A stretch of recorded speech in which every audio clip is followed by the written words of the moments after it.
আজকে পালং শাকের ঘন্ট বানাবো। তাতে কুমড়ো দেব, অল্প বেগুন দেব, আলু থাকবে, একটা টমেটো থাকবে আর বড়ি থাকবে। আর এই যে পালং শাকটা আমি কেটে নিয়েছি, পালং শাক থাকবে। তাহলে সবজিগুলো কেটে নিয়ে আমি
এই দেখো এখানে বেগুন, কুমড়ো, টমেটো, আলু কেটে নিয়েছি সুন্দর করে, ছোট ছোট করে কেটেছি।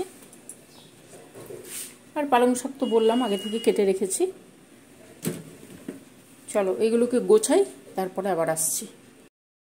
চলো পালং শাকের ঘন্ট তৈরি করার জন্য আমি কড়া চাপিয়ে দিয়েছি, তেল দিচ্ছি।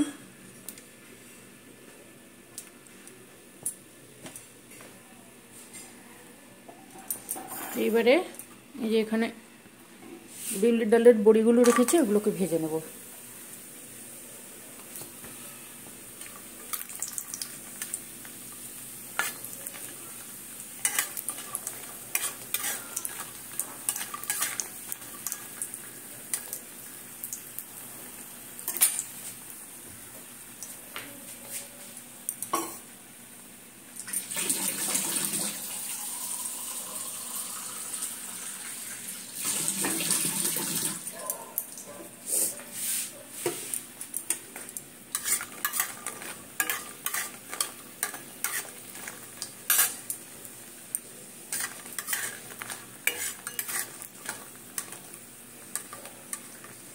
এইগুলোকে লাল লাল করে ভেজে নিচ্ছি। এইবারে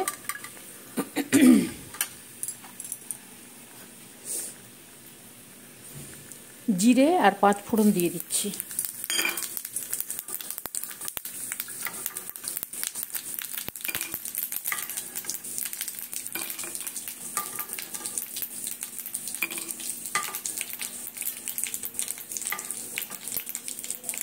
চারটে তুলে রাখলাম আর এই 3টে আমি এর সঙ্গে দিয়ে দিলাম। এবারে দেখো, এবারে দিচ্ছি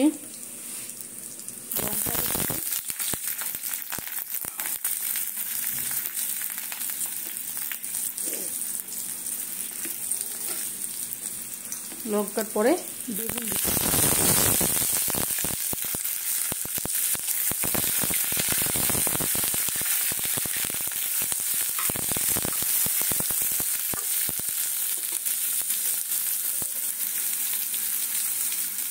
এবারে এখানে একটু গাঁটি কচু রেখেছিলাম, যেহেতু শিম মূলো দিচ্ছি না, ওই জন্য গাঁটি কচুটা দিলে একটু মাখা মাখা হবে। একটা দিয়েছি, বড় একটা দিয়েছি।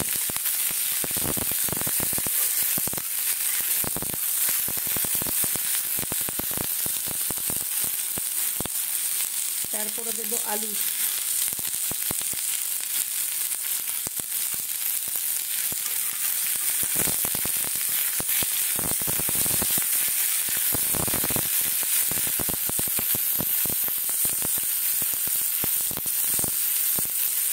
লবণ দিচ্ছি।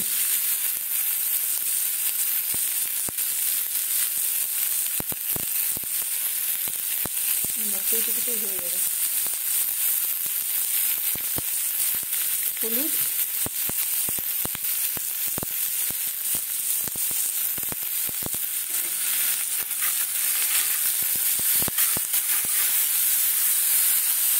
এইবারে দেবো কুমড়ো। এই যে কুমড়ো কেটে রেখেছি, কুমড়ো দিয়ে দিচ্ছি।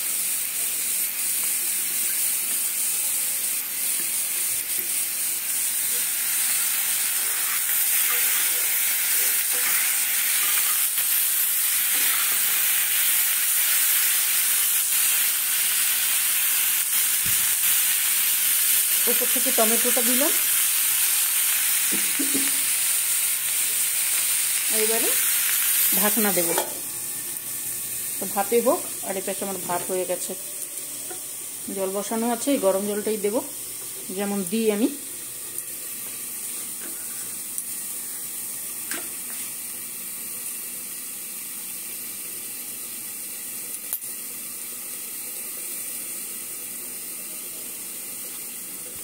তোমাদের কি সিজনের পালং শাক খাওয়া হয়ে গেছে সবার? আমি কিন্তু প্রথম নিয়ে এলাম।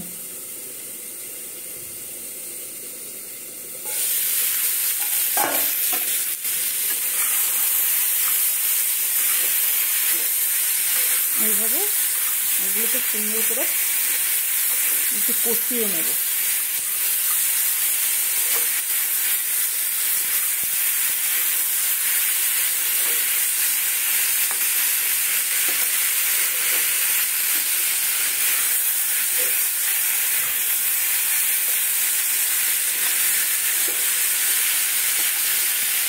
আবার একটু ঢাকা দিলাম।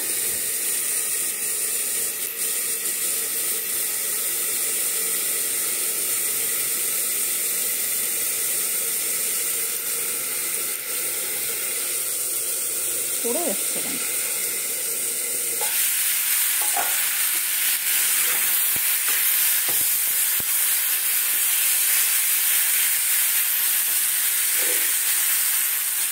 এইবারে পালং শাকগুলো দেবো। আমি পালং শাক কেটে রেখেছি। কড়া ছোট হবে, হয়ে যাবে।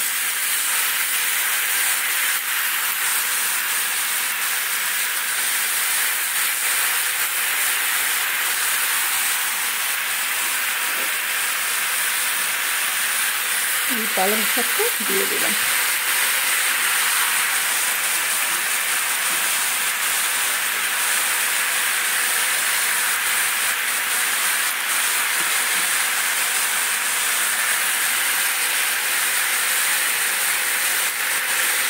দিয়ে এবারে ঢাকা দিয়ে দেবো, তাহলে শাকটা নরম হয়ে যাবে। শাকটা নরম হয়ে যাবে।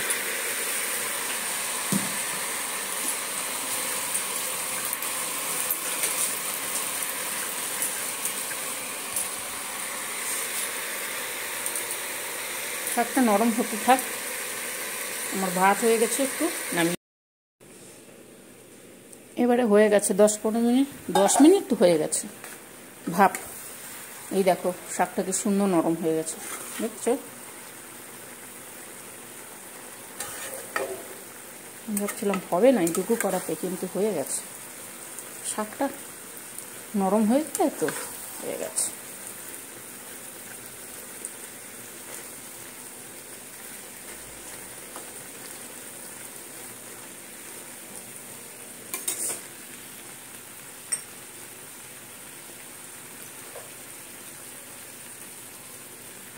উপর থেকে একটু ধনে গুঁড়ো দেবো।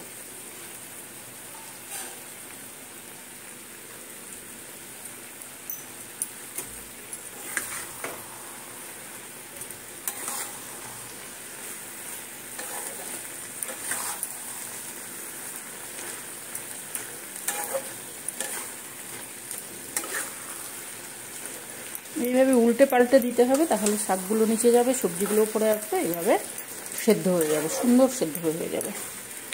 শাক তো নরম, শাক সেদ্ধ হবে, কিন্তু এই যে সবজিগুলো দিয়েছি না, ওইগুলো একটু সেদ্ধ হতে সময় লাগে।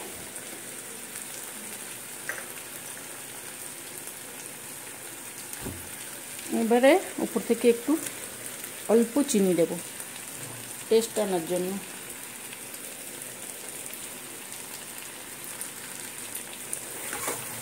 যারা না খাও দেবে না, আমরা একটু দিই, আমরা খাই তো, একটু চিনি দিলে আমাদের টেস্ট আসে।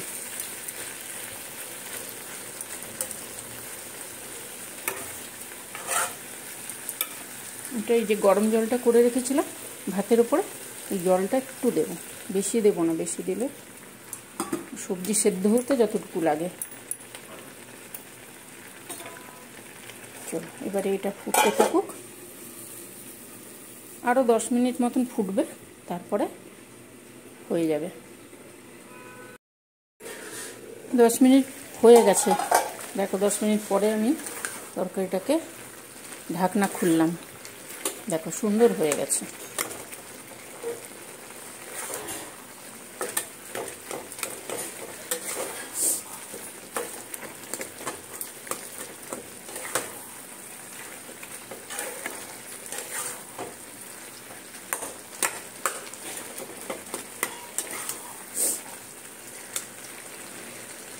যে কচু দিয়েছিলাম, কচুটাও সুন্দর সেদ্ধ হয়ে গেছে।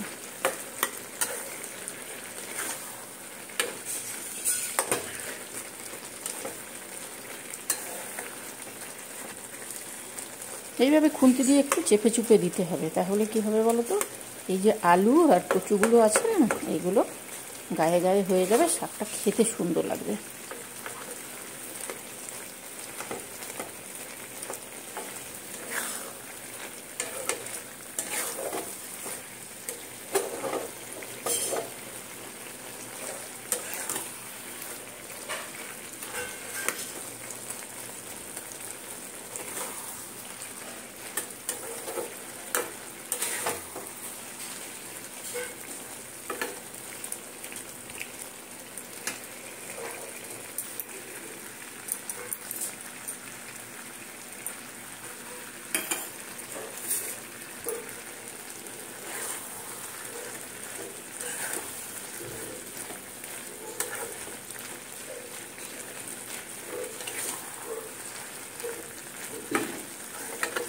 এইভাবে নাড়িয়ে নাড়িয়ে দেবে, তাহলে জিনিসটা মাখো মাখো হবে, সুন্দর হয় খেতে। চলো এবারে এটা হয়ে গেছে, তো আমি নামাই।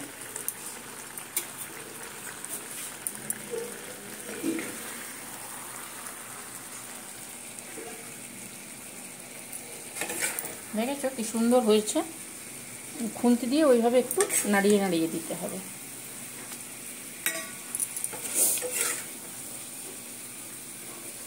শাকও সুন্দর সেদ্ধ, শাক তো হবেই সেদ্ধ, সবজিও সুন্দর সেদ্ধ হয়ে গেছে।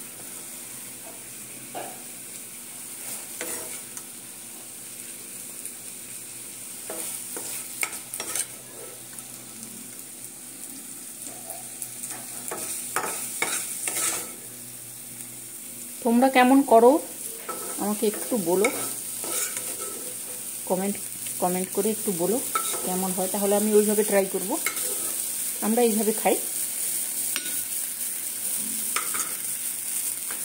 এইবারে দেব এই যে বড়ি, কয়েকটা আমি তুলে রেখেছিলাম, 4টে মতন দিয়েছিলাম, 4-5টা মতো তুলে রেখেছিলাম, ওই গুঁড়ো করে রেখেছিলাম, এই উপর থেকে দিয়ে দেবো, তাহলে ভাজা বড়িগুলো মুখে লাগবে, সুন্দর হয় খেতে।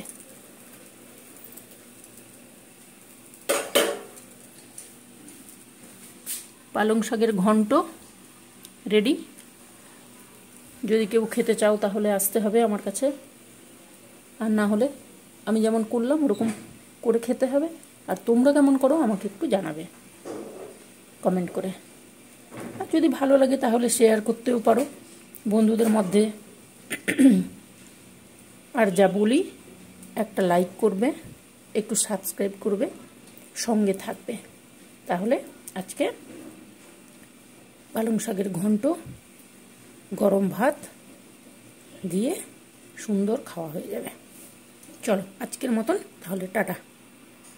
ভালো থাকবে কিন্তু তোমরা সবাই, বন্ধু না, তোমরা ভালো থাকলেই তো আমি ভালো থাকবো, তাই না? ঠিক আছে, চলো আজকে তাহলে এই পর্যন্ত ছাড়লাম।